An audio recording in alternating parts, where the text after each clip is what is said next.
Undang kita untuk bangkit berdiri sekali lagi untuk menghormati pembacaan firman Tuhan. Bagi Anda yang mampu berdiri silakan. Diambil dari Efesus pasal yang keempat ayat 17 sampai 24, demikian firman Tuhan.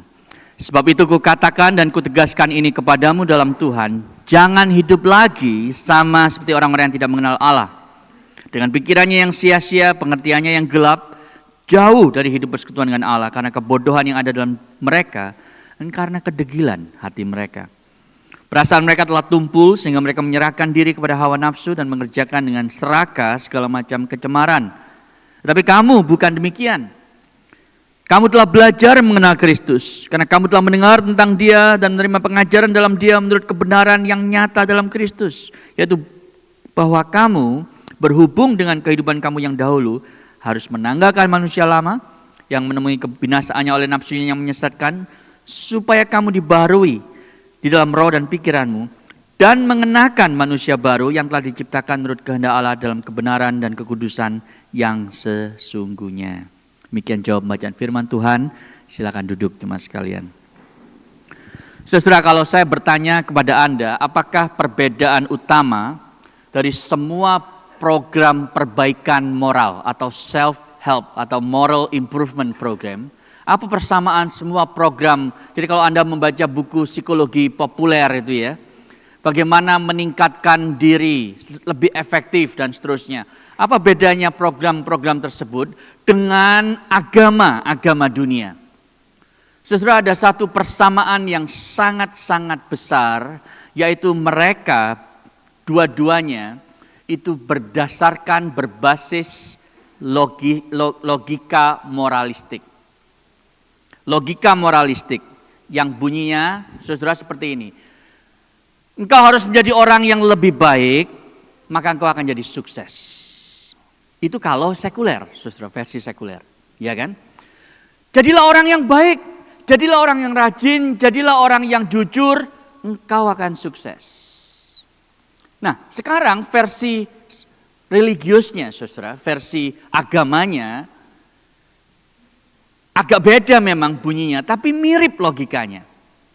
Jadilah orang yang jujur, jadilah orang yang baik, supaya kamu diberkati Tuhan dan sukses.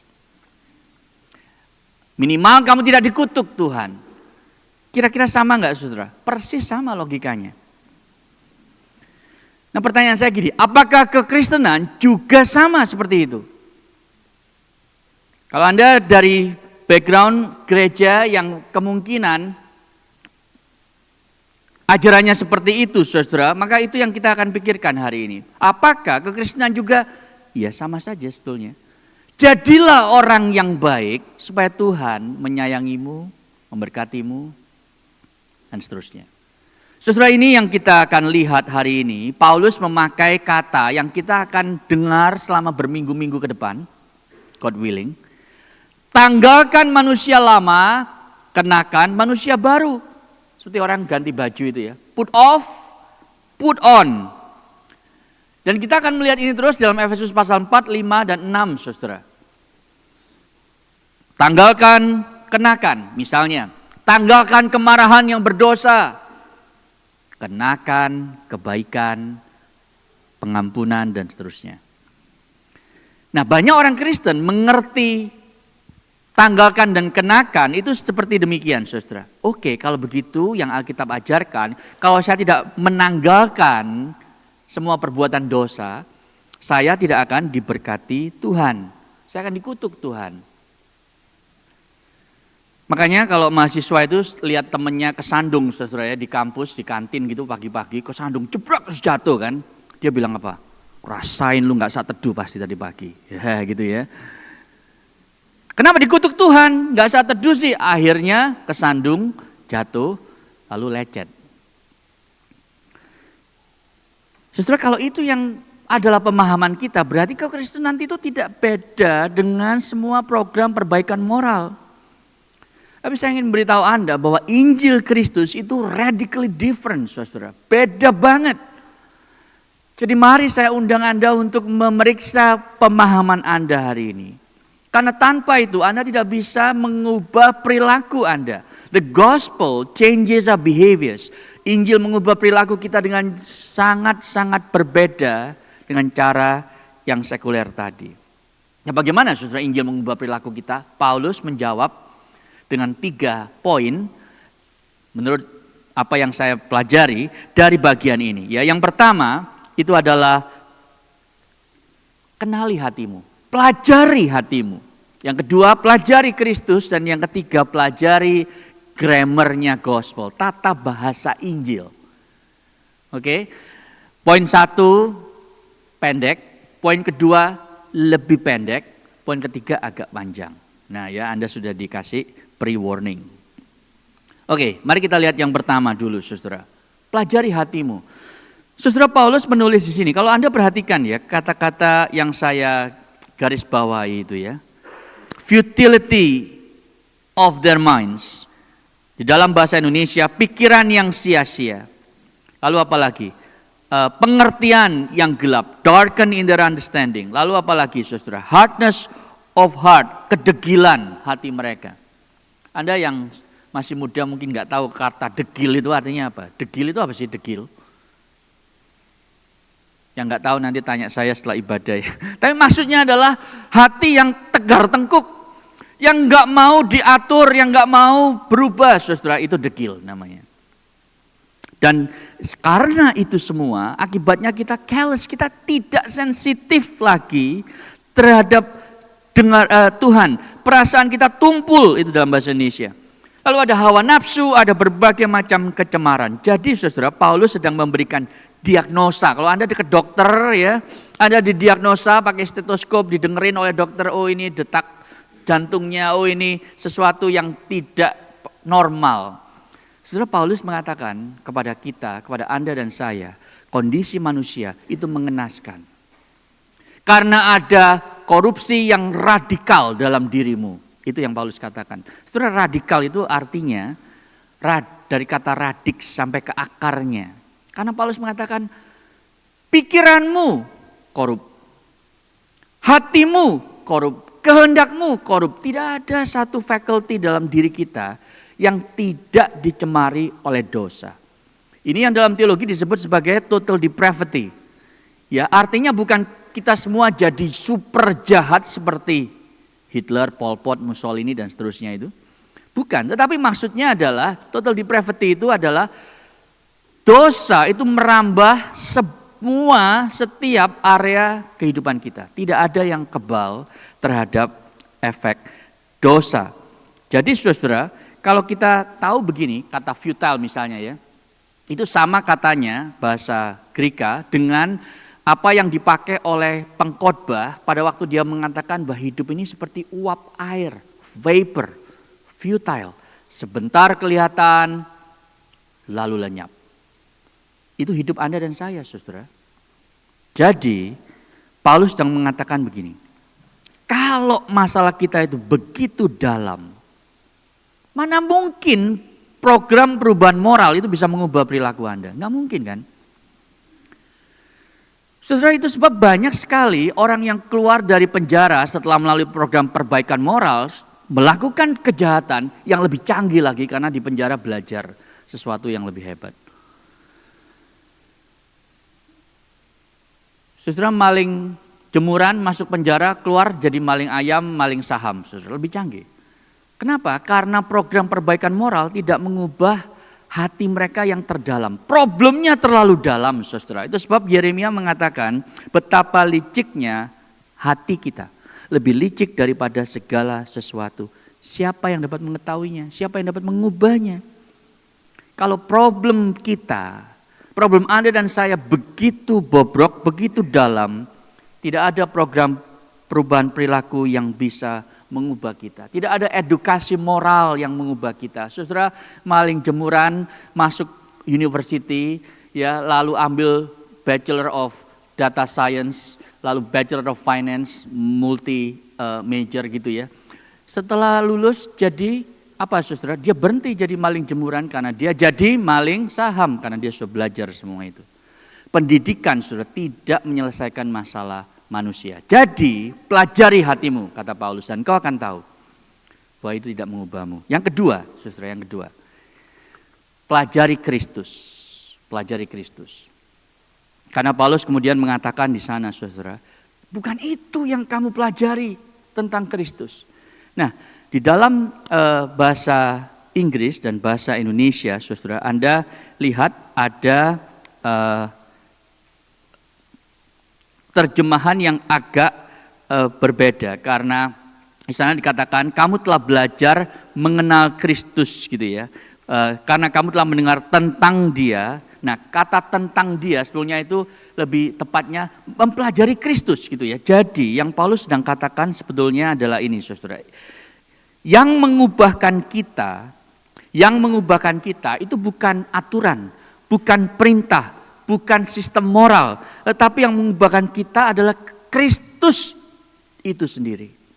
Jadi pada waktu dia mengatakan you learn Christ, bukan about Christ, bukan about the doctrine of Christ. Anda bukan sedang belajar doktrin, Anda bukan belajar tentang pengetahuan teologi yang sistematis, tidak, saudara. Anda belajar Kristus itu sendiri. Dan Paulus mengatakan semua itu ada di dalam Yesus. Saudara, ini satu-satunya tempat di seluruh surat Efesus di mana dia memakai nama personal dari juru selamat kita, Yesus. The historical risen Lord itu dipakai oleh Paulus. Artinya Anda harus ketemu pribadi yang pernah berjalan di dunia ini, mati bagi dosamu dan dibangkitkan untuk kebenaranmu. Dialah yang harus kamu pelajari. Dialah yang harus kau temui. Baru engkau bisa berubah. Di luar itu tidak ada perubahan perilaku yang akan langgeng. Pelajari Kristus. Ini bukan tentang filosofi, ini bukan tentang doktrin, ini bukan tentang program perubahan perilaku, ini adalah seorang pribadi. Sudahkah Anda bertemu dengan dia? Sudahkah Anda belajar Kristus? Saudara, kalau di dalam saat teduh, di rumah, kalau Anda sedang melihat firman Tuhan, kalau Anda tidak ketemu Kristus dalam semua bagian firman yang Anda baca, Anda mungkin cuma belajar doktrin, Anda mungkin cuma belajar hukum, Anda mungkin cuma belajar pengajaran, tapi Anda harus bertemu dengan Kristus. Karena setiap tulisan yang diilhamkan Allah, dari Kejadian sampai Wahyu, itu pusatnya adalah Kristus. Pusatnya adalah Kristus. Jadi belajarlah Kristus, saudara, untuk perilaku Anda berubah. Itu poin yang kedua. Pendek kan? Memang saya sudah kasih tahu tadi. Yang ketiga, nah ini yang agak panjang. Belajarlah grammar Injil. Di sini kita ketemu, saudara, tadi yang saya sudah singgung tentang kata tanggalkan dan kenakan. Put off, put on. Ada satu lagi yang muncul di sana, yaitu be renewed di tengah-tengahnya. Nah, saya ingin bertanya kepada Anda, apakah selama ini Anda jadi orang Kristen? Ya, ini setelah mungkin saya pernah membawakan seri khotbah eksposisi Efesus ya, belasan tahun yang lalu, baru sekarang lagi. Nah, tapi Anda mungkin sudah tahu ayat ini, karena ini ayat terkenal, saudara, put off, put on. Tanggalkan, kenakan gitu ya. Tetapi apakah pemahaman Anda begini, oke, ini adalah perintah, kalimat perintah nih, saya harus kerjakan ini supaya saya diberkati Tuhan, supaya saya disayang Tuhan. Nah, kalau itu pemahaman kita, mari kita lihat apa yang Paulus sebenarnya katakan. Saudara, jangan lupa, sebelum ayat 22 ada ayat 21, pasti kan. 20 dan 21 itu bilang gini, tetapi kamu gak boleh begitu, kamu sudah belajar Kristus. Itu ayat 20 dan 21. Kamu sudah belajar tentang Yesus. Apa yang kamu pelajari? Itu bahwa kamu harus menanggalkan dan kamu harus menanggalkan manusia lama, mengenakan manusia baru. Jadi, yang Paulus sedang katakan, ini adalah bagian dari isi pemahaman tentang Kristus. Jadi Paulus sebenarnya mengatakan ini loh. Paulus bilang begini, dia seperti seorang guru yang mengajar. Dia bilang gini, kalian mau tahu, kayak apa sih orang yang sudah ketemu Kristus? Kayak apa sih orang yang sudah belajar Kristus? Saya beritahu ya, orang itu dia sudah menanggalkan manusia lama. Dia sudah diperbarui dalam roh dan pikirannya.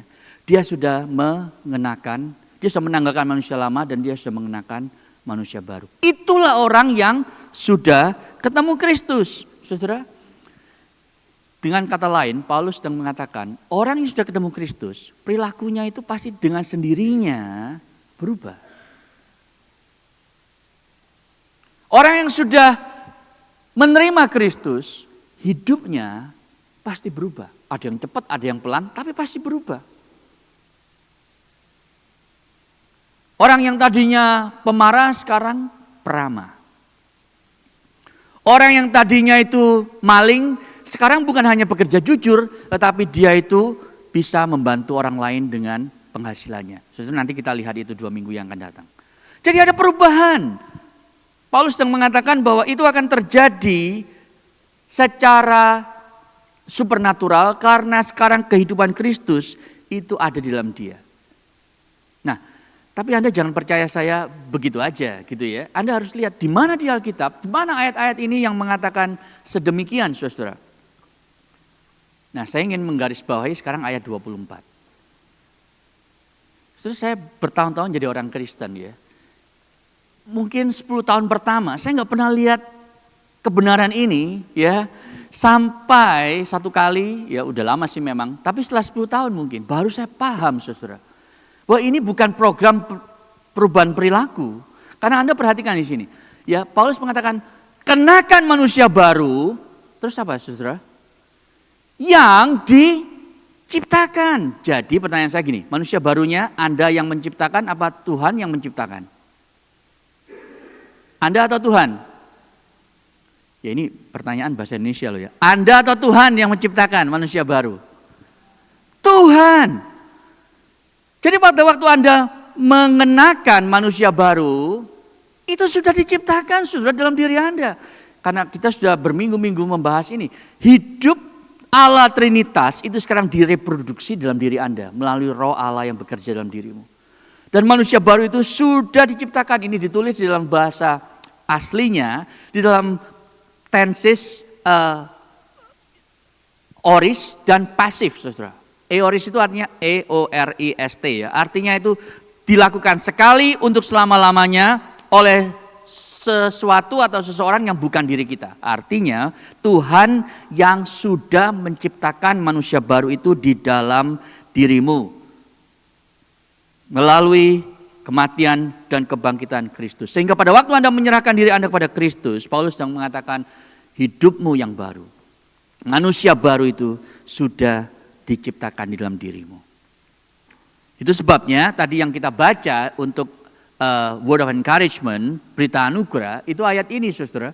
Ini ditegaskan lagi oleh Paulus di suratnya yang lain di Korintus. Karena itu siapa yang ada di dalam Kristus, dia adalah ciptaan baru. Jadi bukan gini ya, siapa yang ada dalam Kristus, kalau kamu baik, kalau kamu jujur, kalau kamu enggak nipu pajak, baru kamu adalah manusia baru. No. Detik Anda menerima Kristus, detik Anda menyerahkan hidup Anda kepada Kristus. Pada waktu roh Allah itu ada di dalam dirimu, Anda langsung jadi manusia baru. Memang Anda kemudian belajar untuk pelan-pelan berubah. Tetapi the new self is in you. Jadi saudara, ini satu hal yang Anda harus pikirkan baik-baik. Kata renewed yang tadi itu di ayat 23 juga sama saudara. Dalam bentuk pasif Anda diperbarui. Bedanya adalah kalau diciptakan ini sekali terjadi, tapi Anda diperbarui terus menerus oleh Allah melalui rohnya. Oke, sampai di sini belum selesai. Jangan pulang dulu. Kita lihat tata bahasanya. Nah, ini sekarang tata bahasanya ya. Di dalam tata bahasa Injil itu kita melihat ada yang simple aja. Indikatif dan imperatif. Indikatif itu apa sih? Indikatif itu sesuatu yang sudah terjadi. Imperatif itu yang Anda harus kerjakan. Saudara, salib Yesus sudah terjadi 2000 tahun yang lalu, itu indikatif. Sekarang karena Anda sudah mati bersama dengan Kristus dan dibangkitkan bersama dengan Kristus, maka Anda perlu berubah. Menanggalkan manusia lama dan mengenakan manusia baru. Yang satu adalah what Christ has done, apa yang Kristus sudah lakukan. Sekarang apa yang Anda dan saya harus lakukan. Jadi indikatif dulu, baru imperatif. Itu selalu tata bahasanya begitu, saudara. Paulus itu di sebanyak suratnya, saya tidak punya waktu pasti untuk membahas semua suratnya. Tapi dia selalu mengatakan demikian. Misalnya nanti Anda lihat di dalam Efesus pasal yang keempat, ayat yang ke-32. Ya, misalnya. Ya, engkau harus mengampuni orang lain, itu imperatif. Karena apa? Karena Allah di dalam Kristus sudah mengampuni kamu terlebih dahulu. Polanya selalu begitu. Kalau Anda belum menerima pengampunan dari Tuhan sungguh-sungguh, ya sulitlah mengampuni orang lain. Kalau Anda belum pernah merasakan dilayani oleh Kristus, pasti Anda kesulitan melayani orang lain. Kalau Anda berusaha, ya bisa, tetapi yang menggerakkan mesin pelayanan itu bukan sukacita, tetapi ketakutan dan kesombongan. Saudara, ini adalah the gospel grammar. Ya, nah sekarang kalau kita tidak ngerti urutannya, indikatif dulu baru imperatif, maka terjadilah distorsi. Gangguan-gangguan, saudara, di dalam jiwa kita. Ya, gangguan jiwa ini namanya. Oke, kita lihat yang pertama, saudara, moralism.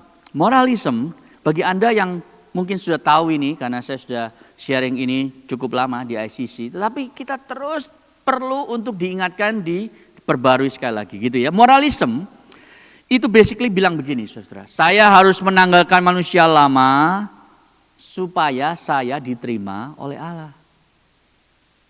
Jadi hanya imperatifnya yang penting.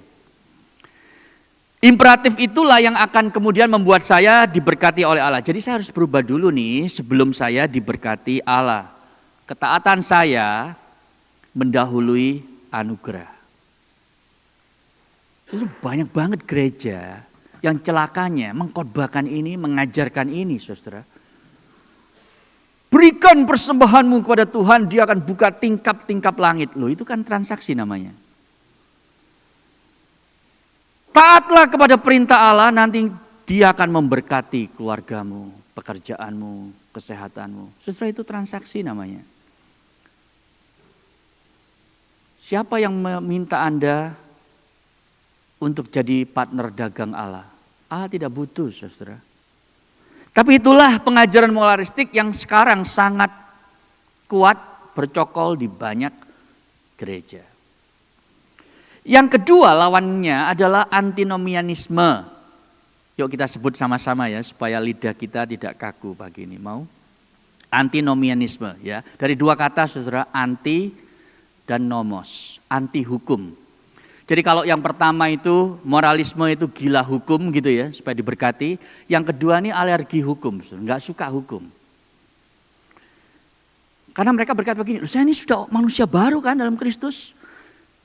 Nah sekarang saya bisa berbuat sekehendak hati saya. Kalau saya sudah dapat asuransi dari api neraka, untuk apa lagi saya berbuat baik untuk hidup kudus dan seterusnya. Ya kan? Toh keselamatan tidak hilang, betul nggak? Iya betul sih memang. Ya sudah kalau gitu buat apa saya berbuat baik? Buat apa saya hidup kudus? Kalau Tuhan sudah menerima saya nggak perlu berubah lagi. Dia akan menerima saya apa adanya. Come as you are gitu kan katanya. Itu sebab ya saya begini apa adanya. Aku masih seperti yang dulu, nggak akan berubah. Kalau lu nggak mau terima saya nggak apa-apa, Tuhan terima saya kok gitu. Saya ya begini. Saudara, itu yang terjadi, itu namanya antinomian, saudara. Tuhan sudah menerima, saya tidak perlu berubah. Saudara, Anda tahu Injil itu beda banget. Karena Injil sekali lagi mengajarkan indikatif dulu, baru imperatif. Saya harus menanggalkan manusia lama, karena itu bukan saya lagi. Hidupku bukannya aku lagi. Tetapi apa? Yesus yang hidup dalamku, ada manusia baru karena Yesus hidup dalamku. Injil mengajarkan aku harus mengenakan manusia baru, karena itu yang sudah diciptakan Kristus di dalamku. Jadi saudara, apa yang Yesus sudah lakukan di dalam diriku, sekarang aku mau hidup sesuai dengan itu. Aku mencoba untuk hidup selaras, sepadanan dengan Injil, dengan panggilannya yang minggu lalu kita lihat. Nah saudara, kalau sampai di sini Anda merasa ini kok agak rumit ya kayaknya. Saya mau kasih contoh kasus, studi kasus. Misalnya Anda ini seorang mahasiswa. Anda seorang mahasiswa, lalu Anda ini sebetulnya otaknya encer gitu ya, pinter. Tapi saking pinternya kemudian nyontek, saudara. Nyontek artinya essay Anda gitu ya, PR Anda itu cheating gitu kan. Lalu Anda ketahuan oleh gurunya. Nah, gurunya di dalam 4 kasus ini, saudara, kemudian akan bilang sesuatu kepada murid itu yang ketahuan nyontek, ya, 4 nasihat yang sangat moralistik. Nah, Anda tahu, ini sekarang saya masuk lebih dalam ke moralistic approach. Moralistic approach itu selalu memakai 2 senjata utama, ketakutan dan kesombongan. Ingat itu ya, fear and pride.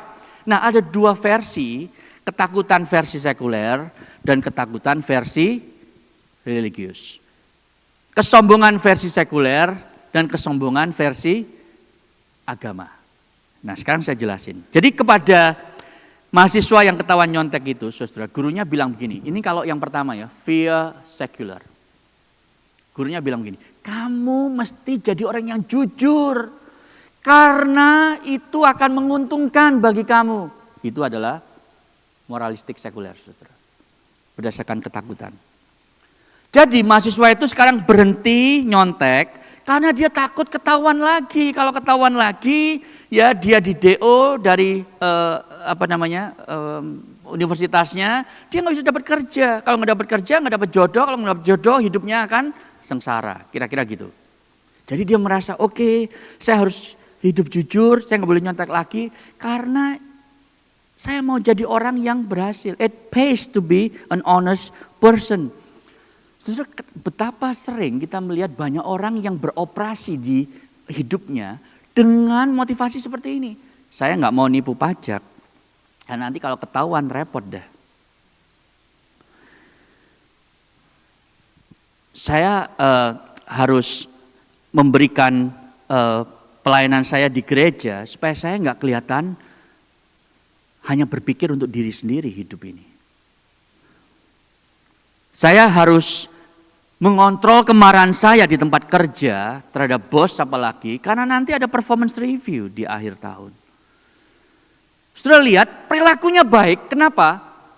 Ada ketakutan. Ketakutan akan sesuatu yang akan merugikan dirinya itu sebab dia sekarang belajar. Iya ya, jujur itu menguntungkan. Nah sekarang saudara, yang fear religious, yang sebelah kiri bawah. Ini adalah satu baptisan yang dilakukan ya di dalam gereja seringkali. Karena gurunya sekarang bilang begini saudara. Kamu ini kan orang Kristen harus jadi mahasiswa yang jujur atau kalau tidak Tuhan akan menghukum kamu. Tuhan akan mencabut berkatnya dari kamu. Jadi saudara dia berubah nggak? Dia berubah. Kenapa? Karena sekarang takut. Hidupnya itu di bawah surveillance, under surveillance 24/7 saudara. Seperti ada kamera yang melihat, yaitu Tuhan dan para malaikatnya berkeliling gitu ya. Melihat kita 24 jam sehari. Kalau nggak ada yang orang di sekitar kita ternyata ada Tuhan dan para malaikatnya selalu mengintai. Mata Tuhan ada di segala tempat mengawasi orang yang benar dan orang yang fasik gitu ya. Di Amsal 15. Oh, jadi kita takut. Kalau gitu harus jujur. Nah itu adalah ketakutan yang sudah dibaptis sekarang jadi ketakutan Kristen saudara. Jadi kalau ditanya, kenapa kamu hidup jujur? Loh ya Tuhan kan lihat saya hidupnya bagaimana. Kalau saya tidak jujur, nanti saya tidak sukses dan seterusnya. Itu ketakutan. Faktor kedua yang sangat mempengaruhi moralistik adalah kesombongan. Dan ini dipakai saudara oleh si jahat dengan sangat-sangat lethal, dengan sangat-sangat subtle. Ya. Jadi gurunya bilang begini kalau di dalam versi nomor 3 itu ya. Kamu mesti jadi orang yang jujur. Jangan seperti orang-orang yang malas itu. Jangan seperti orang mahasiswa yang kacau hidupnya. Nah jadi saudara, Anda membangun identitas Anda berdasarkan superioritas. Iya ya, saya ini kan pinter sebetulnya. Saya itu lebih baik daripada ini mahasiswa-mahasiswa yang malas ini. Jadi itu sebabnya saya harus rajin, saya nggak boleh nyontek, saya nggak boleh males. Karena apa? Karena nanti saya kayak mereka, saya kan lebih baik dari mereka.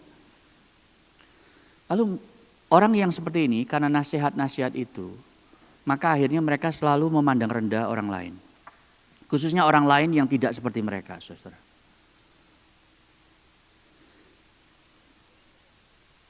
Kalau ada temennya yang ketahuan nyontek lagi, dia akan bilang, memang orang seperti ini mah gak akan pernah sukses. Untung ada saya gitu ya. Dan saudara, ada banyak hal dalam area hidup kita yang kita selalu lakukan karena untuk menjaga reputasi kita itu. Nanti kalau dilihat orang gimana? Nanti kalau orang ngomong begini gimana? Itu sebabnya saya harus rajin, saya harus jujur dan seterusnya. Jadi perilakunya berubah tidak? Iya, tetapi di bawah, under the hood itu ya, kalau kita memeriksa hati kita, yang berubah cuman perilaku luarnya, saudara, dalamnya sih enggak. Saya harus mempertahankan nama baik, reputasi, identitas dan seterusnya. Nah sekarang dibaptis lagi, saudara, pride yang religious. Bunyinya begini, kamu harus jadi mahasiswa yang jujur. Jangan seperti orang kafir itu. Jangan seperti pendosa itu. Orang yang tidak kenal Tuhan, yang selalu nyontek. Saudara, ini adalah mentalitas kakak sulung di Lukas 15. Dia mengatakan, Tuhan, aku ini orang yang rohani. Aku tidak mau nyontek karena aku mengasihi Engkau. Tidak seperti mereka ya Tuhan. Berkati aku karena aku lebih baik dari mereka. Aku belajar sungguh-sungguh. Aku berdoa sambil belajar. Orate labora yang kita selalu diajarin gitu ya di Indonesia. Itu sebabnya aku sekarang minta Tuhan memberkatiku. Nah saudara, fear and pride. Jadi gini ya. Kenapa ini penting? Kenapa saya memberitahu Anda ini semua? Karena Anda perhatikan, kalau Anda tadinya bukan Kristen, lalu jadi Kristen, tapi motivasinya tetap sama, saudara. Anda cuma pindah dari atas ke bawah. Senang maksud saya.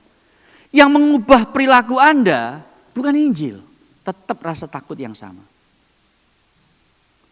Saya kasih satu ilustrasi ya, ilustrasi yang beda. Tadi pagi saya nggak cerita. Saudara, ada seorang akuntan.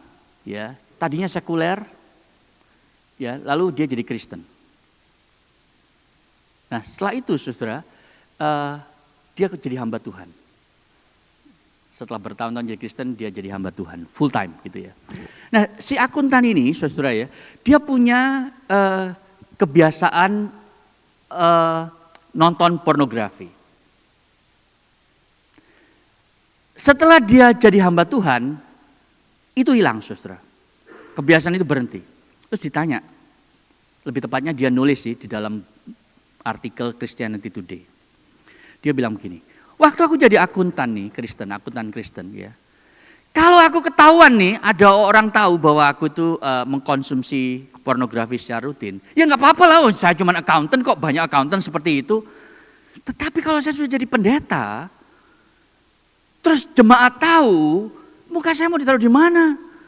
Saya bisa dicopot dari jabatan karena tidak lagi fit and proper gitu kan. Nah jadi Anda lihat. Perilakunya berubah nggak? Berubah.